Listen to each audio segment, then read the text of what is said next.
like to continue with my videos on feedback, and that's using Carv technology, the ski coach. So yesterday I spent a day training using one of the areas that I wasn't very strong at.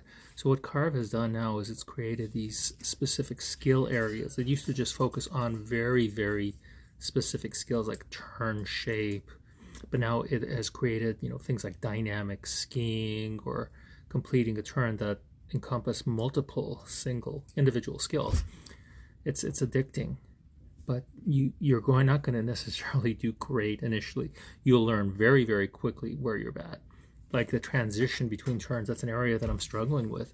And what it does is it gives you these 30 points, right? These 30 points, these little dots, and to become an expert in that technique, you have to pass all 30 of these.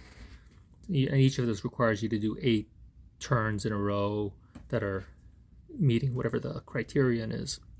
So yesterday I was struggling with this. This is an area that I'm not very good at. And it has to do with releasing my inside ski so that I get a nicer transition between. And I've only gotten, I'm an intermediate in that area, sadly for me. But I have expertise in other areas, all the ones related to parallel skiing.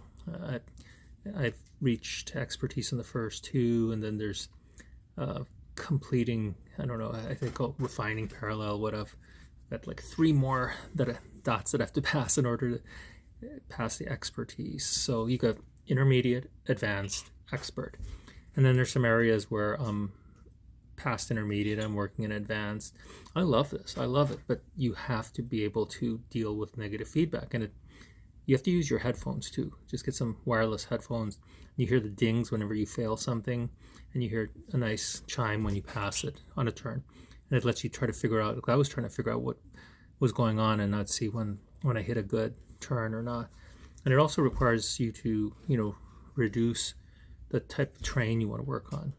Each skill, like I was doing short turns the other day, and I passed the intermediate, thank God for the able to turn quickly. That was really important for me because I was taking too long on my turns. And you have to go to steeper terrain to do that. It just doesn't work very well when you do it on shallower terrain. So it requires a lot, and my legs were killing me after I finished. But it's worth it. It's very well worth it. To me, this is the most important part of Carv, letting yourself learn. And the technology will work for you if you let it work for you. Don't focus on ski IQ. Focus on learning. Thank you. Bye.